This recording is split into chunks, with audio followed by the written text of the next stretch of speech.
it chapter by chapter, one bite at a time. So many adventures and mountains we can climb. Take it word for word, line by line, one bite at a time.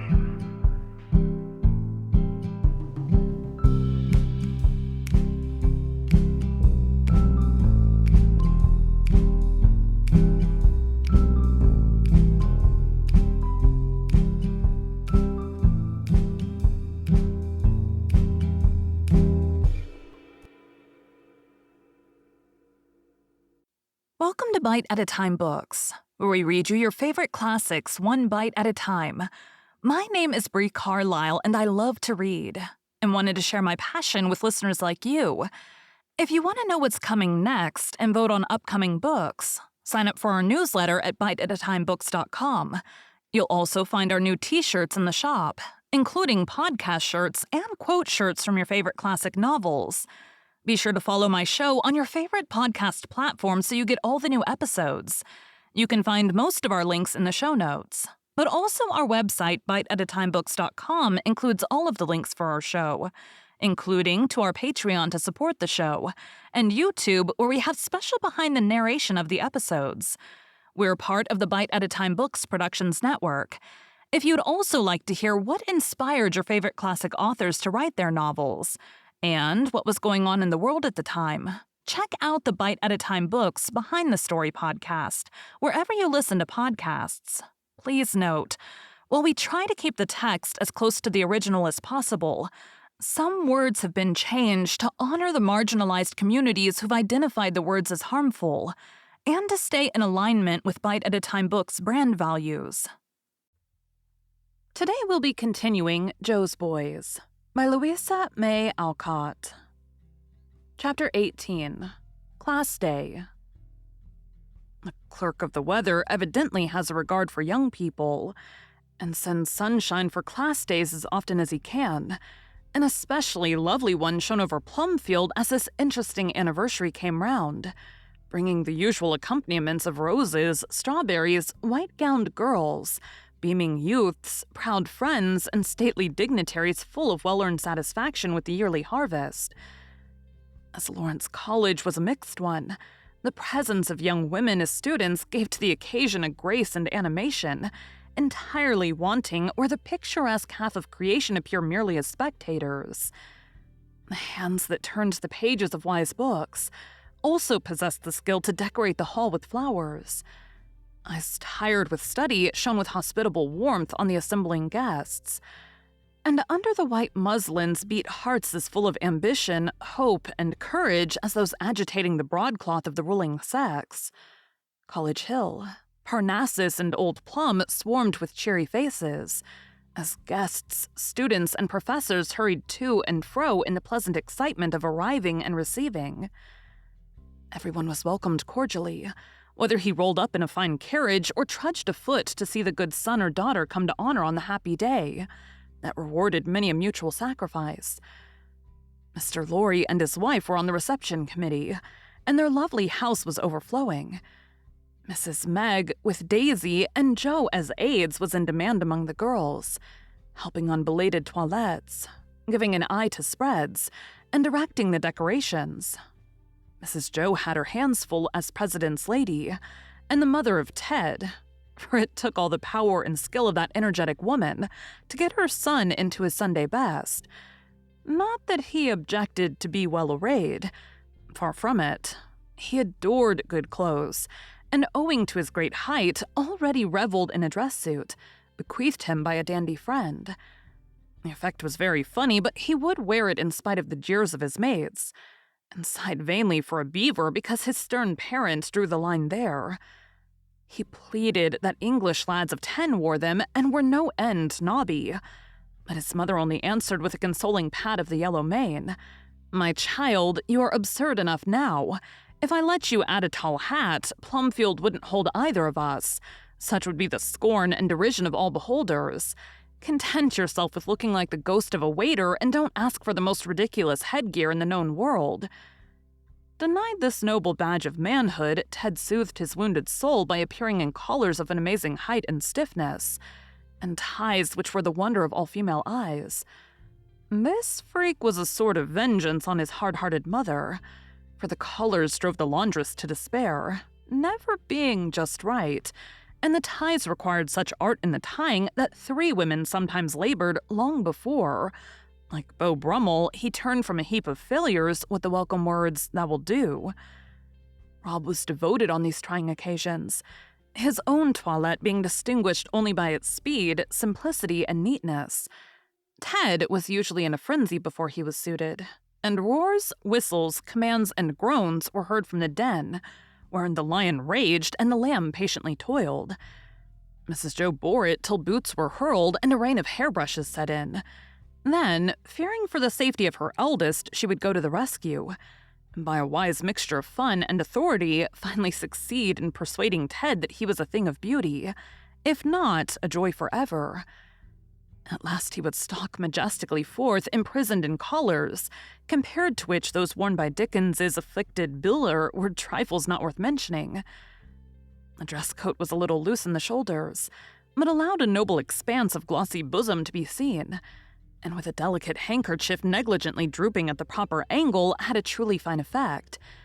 Boots that shone, and likewise pinched, appeared at one end of the long black clothespin, as Josie called him, and a youthful but solemn face at the other, carried at an angle which, if long continued, would have resulted in spinal curvature. Light gloves, a cane, and, oh, bitter drop in the cup of joy, an ignominious straw hat, not to mention a choice floweret in the buttonhole, and a festoon of watchguard below, finished off this impressive boy. "How's that for style?" he asked, appearing to his mother and cousins, whom he was to escort to the hall on this particular occasion. A shout of laughter greeted him, followed by exclamations of horror, for he had artfully added the little blonde mustache he often wore when acting. It was very becoming and seemed the only balm to heal the wound made by the loss of his beloved hat. "Take it off this moment, you audacious boy. What would your father say to such a prank on this day when we must all behave our best?" said Mrs. Joe, trying to frown, but privately thinking that among the many youths about her, none were so beautiful and original as her long son. "Let him wear it, Auntie. It's so becoming. No one will ever guess he isn't 18 at least," cried Josie, to whom disguise of any sort was always charming. "Father won't observe it. He'll be absorbed in his bigwigs and the girls. No matter if he does, he'll enjoy the joke and introduce me as his oldest son. Rob is nowhere when I'm in full fig." And Ted took the stage with a tragic stalk like Hamlet in a tailcoat and choker. "My son, obey me." And when Mrs. Joe spoke in that tone, her word was law. Later, however, the mustache appeared, and many strangers firmly believed that there were 3 young bears. So Ted found one ray of joy to light his gloom. Mr. Bear was a proud and happy man, when at the appointed hour he looked down upon the parterre of youthful faces before him, thinking of the little gardens in which he had hopefully and faithfully sowed good seed years ago, and from which this beautiful harvest seemed to have sprung. Mr. March's fine old face shone with the serenest satisfaction, for this was the dream of his life fulfilled after patient waiting, and the love and reverence in the countenances of the eager young men and women, looking up at him, plainly showed that the reward he had coveted was in his fullest measure. Laurie always effaced him on these occasions as much as courtesy would permit, for everyone spoke gratefully in ode, poem, and oration of the founder of the college, a noble dispenser of his beneficence. The 3 sisters beamed with pride as they sat among the ladies, enjoying, as only women can, the honor done the men they loved, while the original plums, as the younger ones called themselves, regarded the whole affair as their work, receiving the curious, admiring, or envious glances of strangers, with a mixture of dignity and delight rather comical to behold. The music was excellent, and well it might be when Apollo waved the baton. The poems were, as usual on such occasions, of varied excellence, as the youthful speakers tried to put old truths into new words, and made them forceful by the enthusiasm of their earnest faces and fresh voices.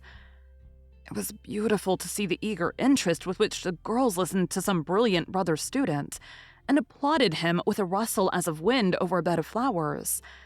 It was still more significant and pleasant to watch the young men's faces, when a slender white figure stood out against the background of black-coated dignitaries, and with cheeks that flushed and paled, and lips that trembled till earnest purpose conquered maiden fear, spoke to them straight out of a woman's heart and brain, concerning the hopes and doubts, the aspirations and rewards all must know, desire and labor for. This clear, sweet voice seemed to reach and rouse all that was noblest in the souls of these youths, and to set a seal upon the years of comradeship which made them sacred and memorable forever.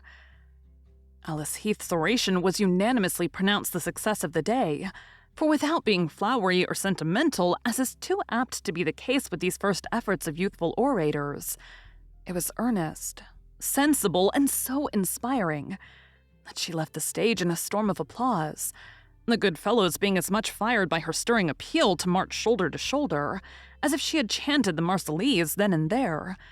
One young man was so excited that he nearly rushed out of his seat to receive her as she hastened to hide herself among her mates, who welcomed her with faces full of tender pride and tearful eye. A prudent sister detained him, however, and in a moment he was able to listen with composure to the president's remarks. They were worth listening to, for Mr. Bear spoke like a father to the children, whom he was dismissing to the battle of life, and his tender, wise, and helpful words lingered in their hearts, long after the praise was forgotten. Then came other exercises peculiar to Plumfield, and the end. Why the roof did not fly off when the sturdy lungs of the excited young men pealed out the closing hymn will forever be a mystery. But it remained firm, and only the fading garlands vibrated as the waves of music rolled up and died away, leaving sweet echoes to haunt the place for another year. Dinners and spreads consumed the afternoon, and at sunset came a slight lull as everyone sought some brief repose before the festivities of the evening began. The president's reception was one of the enjoyable things in store, also dancing on Parnassus and as much strolling, singing, and flirting as could be compressed into a few hours by youths and maidens just out of school. Carriages were rolling about, and gay groups on piazzas, lawns, and window seats idly speculated as to who the distinguished guests might be. The appearance of a very dusty vehicle loaded with trunks at Mr. Bear's hospitably open door caused much curious comment among the loungers, especially as two rather foreign-looking gentlemen sprang out, followed by two young ladies, all four being greeted with cries of joy and much embracing by the Bears. Then they all disappeared into the house. The luggage followed, and the watchers were left to wonder who the mysterious strangers were, till a fair collegian declared that they must be the professor's nephews, one of whom was expected on his wedding journey. She was right. Franz proudly presented his blonde and buxom bride, and she was hardly kissed and blessed when Emile led up his bonny English Mary, with the rapturous announcement, "Uncle, Aunt Jo, here's another daughter. Have you room for my wife, too?" There could be no doubt of that, and Mary was with difficulty rescued from the glad embraces of her new relatives, who, remembering all the young pair had suffered together, felt that this was the natural and happy ending of the long voyage so perilously begun. "But why not tell us and let us be ready for two brides instead of one?" asked Mrs. Jo, looking as usual rather demoralizing in a wrapper and crimping pins, having rushed down from her chamber where she was preparing for the labors of the evening. "Well, I remembered what a good joke you all considered Uncle Laurie's marriage, and I thought I'd give you another nice little surprise," laughed Emile. "I'm off duty, and it seemed best to take advantage of wind and tide and come along as convoy to the old boy here. We hoped to get in last night, but couldn't fetch it, so here we are in time for the end of the jollification anyway." "Ah, my sons, it is too feeling full to see you both so happy and again in the old home. I have no words to outpour my gratitude, and can only ask of the dear God in Himmel to bless and keep you all," cried Professor Bear, trying to gather all four into his arms at once, while tears rolled down his cheeks and his English failed him. An April shower cleared the air and relieved the full hearts of the happy family. Then, of course, everyone began to talk. Franz and Ludmilla in German with Uncle, Emil and Mary with the aunts, and round this group gathered the young folk clamoring to hear all about the wreck and the rescue and the homeward voyage. It was a very different story from the written one, and as they listened to Emil's graphic words, with Mary's soft voice breaking in now and then to add some fact that brought out the courage, patience, and self-sacrifice he so lightly touched upon, it became a solemn and pathetic thing to see and hear these happy creatures tell of that great danger and deliverance. I never hear the patter of rain now that I don't want to say my prayers. And as for women, I'd like to take my hat off to every one of them, for they're braver than any man I ever saw, said Emil, with the new gravity that was as becoming to him as the new gentleness with which he treated everyone. If women are brave, some men are as tender and self-sacrificing as women. I know one who in the night slipped his share of food into a girl's pocket, though starving himself, and sat for hours rocking a sick man in his arms, that he might get a little sleep. No, love, I will tell, and you must let me, cried Mary, holding in both her own the hand he laid on her lips to silence her. Only did my duty. If that torment had lasted much longer, I might have been as bad as poor Barry in the boatswain. Wasn't that an awful night? And Emil shuddered as he recalled it. Don't think of it, dear. Tell about the happy days on the Urania when Papa grew better and we were all safe and homeward bound, said Mary, with a trusting look and comforting touch, which seemed to banish the dark and recall the bright side of that terrible experience. Emil cheered up at once, and sitting with his arm about his dear lass in true sailor fashion, told the happy ending of the tale. Such a jolly old time as we had at Hamburg. Uncle Herman couldn't do enough for the captain, and while Mama took care of him, Mary looked after me. I had to go into dock for repairs. Fire hurt my eyes, and watching for a sail in want of sleep made him as hazy as a London fog. She was pilot and brought me in all right, you see, only I couldn't part company, so she came aboard as first mate, and I'm bound straight for glory now. Hush, that's silly, dear, whispered Mary, trying in her turn to stop him with English shyness about tender topics. But he took the soft hand in his, and proudly surveying the one ring it wore, went on with the air of an admiral aboard his flagship. The captain proposed waiting a spell, but I told him we weren't likely to see any rougher weather than we'd pulled through together, and if we didn't know one another after such a year as this, we never should. I was sure I shouldn't be worth my pay without this hand on the wheel, so I had my way, and my brave little woman is shipped for the long voyage. God bless her. Shall you really sail with him? Asked Daisy, admiring her courage, but shrinking with cat-like horror from the water. I'm not afraid, answered Mary with a loyal smile. I've proved my captain in fair weather and in foul, and if he has ever wrecked again, I'd rather be with him than waiting and watching ashore. A true woman and a born sailor's wife. You are a happy man, Emil, and I'm sure this trip will be a prosperous one, cried Mrs. Joe, delighted with the briny flavor of this courtship. Oh, my dear boy, I always felt you'd come back, and when everyone else despaired, I never gave up, but insisted that you were clinging to the maintop jib somewhere on that dreadful sea. And Mrs. Joe illustrated her faith by grasping Emil with a true Pillicottian gesture. Of course I was, answered Emil heartily, and my maintop jib in this case was the thought of what you and Uncle said to me. That kept me up, and among the million thoughts that came to me during those long nights, none was clearer than the idea of the Red Strand, you remember. English Navy and all that. I liked the notion and resolved that if a bit of my cable was left afloat, the red stripe should be there. And it was, my dear. It was. Captain Hardy testifies to that, and here is your reward. And Mrs. Joe kissed Mary with a maternal tenderness which betrayed that she liked the English rose better than the blue-eyed German Kornblumen, sweet and modest though it was. Emil surveyed the little ceremony with complacency, saying as he looked about the room, which he never thought to see again, Odd, isn't it? How clearly trifles come back to one in times of danger. As we floated there, half-starved and in despair, I used to think I heard the bells ringing here, and Ted tramping downstairs, and you calling, 'Boys, boys, it's time to get up.' I actually smelt the coffee we used to have, and one night I nearly cried when I woke up from a dream of Asia's ginger cookies. I declare it was one of the bitterest disappointments of my life to face hunger with that spicy smell in my nostrils. If you've got any, do give me one." A pitiful murmur broke from all the aunts and cousins, and Emil was at once borne away to feast on the desired cookies, a supply always being on hand. Mrs. Joe and her sister joined the other group, glad to hear what Franz was saying about Nat. "The minute I saw how thin and shabby he was, I knew that something was wrong.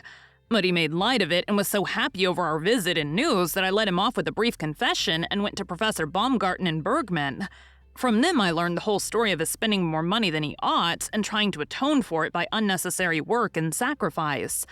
Baumgarten thought it would do him good, so kept his secret till I came. It did him good, and he's paid his debts and earned his bread by the sweat of his brow like an honest fellow." "I like that much in Nat. It is, as I said, a lesson, and he learns it well. He proves himself a man and has deserved the place Bergman offers him," said Mr. Bear, looking well pleased as Franz added some facts already recorded. "I told you, Meg, that he had good stuff in him, and love for Daisy would keep him straight. Dear lad, I wish I had him here this moment," cried Mrs. Joe, forgetting in delight the doubts and anxieties which had troubled her for months past. "I am very glad, and suppose I shall give in as I always do, especially now that the epidemic rages so among us. You and Emil have set all their heads in a ferment, and Josie will be demanding a lover before I can turn round," answered Mrs. Meg in a tone of despair. But her sister saw that she was touched by Nat's trials, and hastened to add the triumphs that the victory might be complete, for success is always charming. "This offer of Herr Bergman is a good one, isn't it?" she asked, though Mr. Lorry had already satisfied her on that point when Nat's letter brought the news. "Very fine in every way. Nat will get capital drill in Bachmeister's orchestra, see London in a delightful way, and if he suits, come home with them. Well started among the violins. No great honor, but a sure thing and a step up. I congratulated him, and he was very jolly over it, saying like the true lover he is, 'Tell Daisy.' Be sure and tell her all about it. I'll leave that to you, Aunt Meg, and you can also break it gently to her that the old boy had a fine blonde beard, very becoming, hides his weak mouth and gives a noble air to his big eyes and Mendelssohn brow, as a gushing girl called it. Ludmilla has a photo of it for you." This amused them, and they listened to many other interesting bits of news which kind Franz, even in his own happiness, had not forgotten to remember for his friend's sake. He talked so well and painted Nat's patient and pathetic shifts so vividly that Mrs. Meg was half won, though if she had learned of the Mina episode and the fiddling in beer gardens and streets, she might not have relented so soon. She stored up all she heard, however, and woman-like promised herself a delicious talk with Daisy in which she would allow herself to melt by degrees, and perhaps change the doubtful "we shall see" to a cordial "he has done well, be happy, dear." In the midst of this agreeable chat, a sudden striking of a clock recalled Mrs. Joe from romance to reality, and she exclaimed with a clutch at her crimping pins, "My blessed people, you must eat and rest, and I must dress or receive in this disgraceful rig. Meg, will you take Ludmilla and Mary upstairs and see to them? Franz knows the way to the dining room. Fritz, come with me and be made tidy, for what with heat and emotion, we are both perfect wrecks." Thank you for joining Bite at a Time Books today, while we read a bite of one of your favorite classics. Again, my name is Bree Carlile, and I hope you come back tomorrow for the next bite of Joe's Boys. Don't forget to sign up for our newsletter at biteatatimebooks.com and check out the shop. You can check out the show notes or our website, biteatatimebooks.com, for the rest of the links for our show. We'd love to hear from you on social media as well.